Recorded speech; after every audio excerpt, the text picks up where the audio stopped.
सभी अपने अपने नेत्र खोले।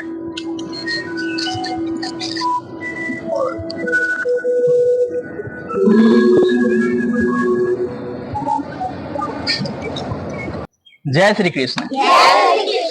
गीता फॉर स्टूडेंट्स कार्यक्रम में आज हम लोग अध्याय 6 का दूसरे श्लोक को पढ़ेंगे।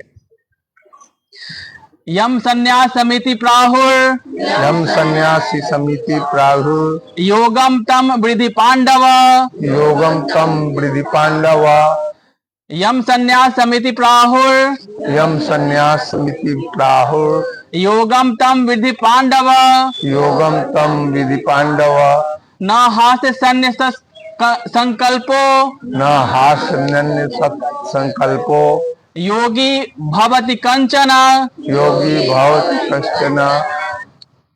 अर्थात हे पांडुपुत्र, जिसे सन्यास कहते हैं उसे ही तुम योग अर्थात परब्रह्म से युक्त होना जानो, क्योंकि इंद्रिय तृप्ति के लिए इच्छा को त्यागे बिना कोई कभी योगी नहीं हो सकता।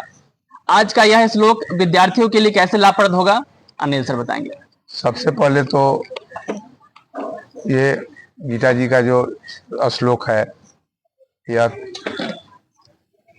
किस परिस्थिति में ये श्लोक हम लोग को सुनने को मिल रहा है गीता जी का, तो आप सभी जानते हैं कि मधुसूदन अर्थात श्री कृष्ण भगवान अर्जुन के रथ को लेकर अर्जुन के कहे अनुसार दोनों सेनाओं कौरव और पांडव की जो सेना खड़ी है उसके बीच में ले जाते हैं। अर्जुन को देखना है कि हम किसे लड़ने जा रहे हैं, हे मधुसूदन हमारे रथ को वहां ले चलिए। और दोनों सेनाओं के बीच में वह रथ है और वहीं अर्जुन गांडीव रख देते हैं कि मैं अपने बड़ों को, अपने पितामह को, अपने बड़े भाई को कैसे मारूं, मैं यह लड़ाई नहीं लड़ूंगा। और उसी के बाद मधुसूदन यानी श्री कृष्ण अर्जुन को उपदेश दे रहे हैं कि यह लड़ाई क्यों आवश्यक है, क्यों तुम्हें लड़ना चाहिए। और वह उपदेश वहीं खड़ा होकर के अर्जुन को दे रहे हैं। और उन्हीं उपदेशों का संकलन जो है सो गीता जी के रूप में हमारे सामने है, जिसका अभी हम लोग श्लोक देख रहे हैं। इसका जो शब्दार्थ है, हे पांडुपुत्र, अर्जुन को कह रहे हैं श्री कृष्ण, पांडुपुत्र, जिसे सन्यास कहते हैं उसे ही तुम योग अर्थात परम ब्रह्म से युक्त होना जानो। सन्यास, सन्यासी, सन्यासी योग है, सन्यास ही योग है, सन्यासी ही योगी है। अभी हम लोग देख लेते हैं कि लाल रंग का कपड़ा पहन करके कोई जा रहा है तो हम लोग के मन में आता है एक भाव कि ये सन्यासी हैं, योगी हैं।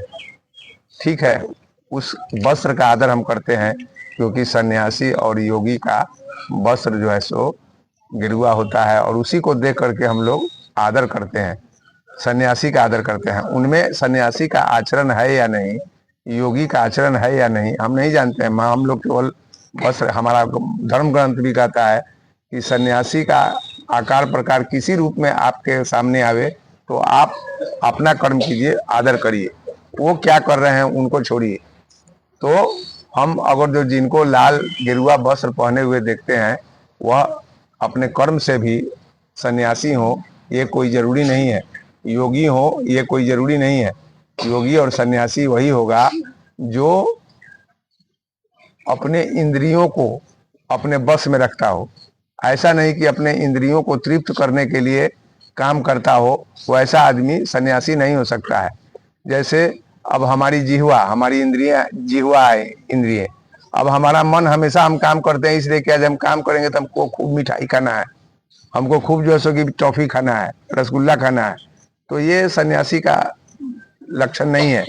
अगर जो आपको हमेशा मन में आता है कि हम आँख जो है सो कि हमारा एक इंद्रिय ये भी है कि हमारा आँख जो चीज हमको अच्छा लग रहा है वही सब हम चीज देखें, हमको कौन चीज अच्छा लग रहा है उसी पर हमारा ध्यान रहे।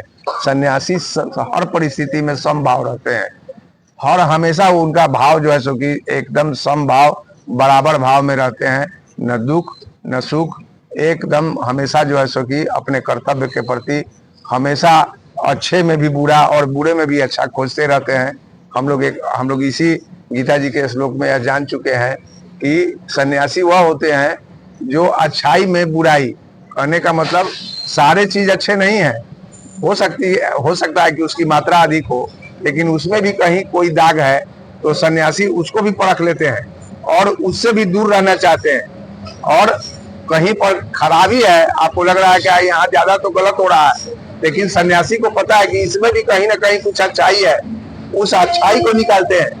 और जिनके पास यह ज्ञान है कि अच्छाई में बुराई को खोज ले, बुराई में अच्छाई को खोज ले, वही सन्यासी है। वही अगर जो उसी भाव से अपना काम करते हैं, अपने इंद्रियों को अपने बस में रखते हैं, इंद्रियों को तृप्त करने के लिए अपना कोई काम नहीं करते हैं, वैसे ही लोग सन्यासी कहलाने के पात्र हैं।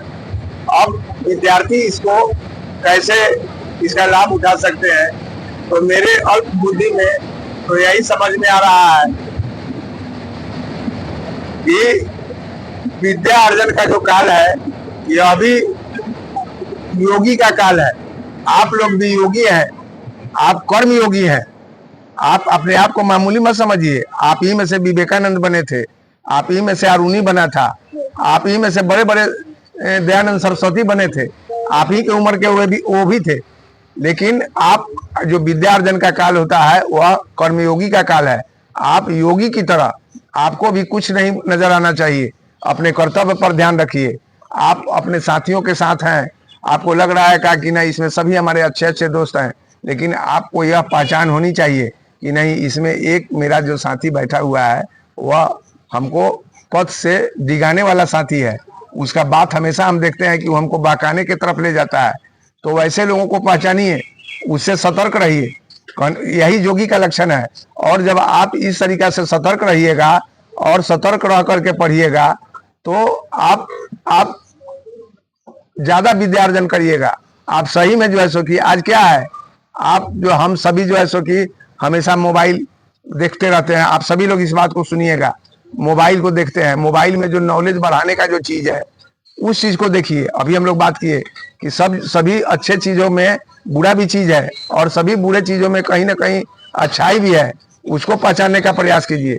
मोबाइल हम लोग देखते हैं, उसमें जो अच्छे चीज है, जो आपको लाभ पहुंचा सकते हैं, ज्ञान बढ़ा सकते हैं, उसको देखिए। आप उसमें जो जहर है उस जहर से दूर रहिए। उसमें जो कुत्सित विषय है उससे दूर रहिए। आजकल के युवा क्या कर रहे हैं? सेटिंग, चेटिंग, मैटिंग, गैटिंग, इसी के फेरा में जो है सो कि पड़े हुए हैं। इससे दूर होकर के एकांत एकाग्रचित होकर के अपने अध्ययन पर लगाइए, योगी की तरह कर्म कीजिए। आप भी अच्छे बुरे को पहचानिए और विद्यार्थियों का जो कर्तव्य है विद्या अर्जन करना, एकदम हम लोग बार बार बात करते हैं कि टमटम में जो घोड़ा का चश्मा होता है ऐसे, ताकि एकदम हम सीधा लक्ष्य पर नजर रखें, वैसे करके पढ़िए। मेरे अल्प बुद्धि से इस श्लोक का जो है सो कि लाभ विद्यार्थी इसी तरीका से उठा सकते हैं। योगी की तरह अपने अपने इंद्रियों पर कंट्रोल रख करके, नियंत्रण रख करके, हमें अभी हम पढ़ रहे हैं, हमारे बगल में पकवान बन रहा है, हमारा ध्यान उधर नहीं जाना चाहिए। मेरे लिए कुछ नहीं है, एकदम तिनके के समान है। हम पढ़ रहे हैं और हमारा ध्यान भटक गया कि हम सिनेमा देखने जाते, तो हम जोगी नहीं, तब जोगी और विद्यार्थी कहलाने के लायक नहीं है। हमको जोगी बनना है। हम जब पढ़ रहे हैं तो हमारा ध्यान हमेशा पढ़ाई पर होना चाहिए। क्या हो रहा है दुनिया में उससे हमको मतलब नहीं है। तो हमारे अल्प बुद्धि से तो यही समझ में आया जो मैं इसका व्याख्या किया। ऐसे गीता जी का जो श्लोक है उसकी व्याख्या हम लोग अब उसके योग्य नहीं है। मैंने आप लोग समझ लीजिए कि इसकी हर तरह से इसकी व्याख्या हो सकती है। कई डायमेंशंस में इसके विषय में लोग बात कर सकते हैं, लेकिन मेरी बुद्धि में जो समझ में आया, आप लोग इसका ऐसे लाभ उठा सकते हैं, मैंने आप लोग को बताया। धन्यवाद।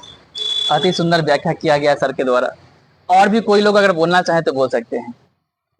फिर कल मिलते हैं अगले श्लोक के साथ। जय श्री कृष्ण। जय श्री कृष्ण। हरिहर क्षेत्र जन जागरण मंच की जय।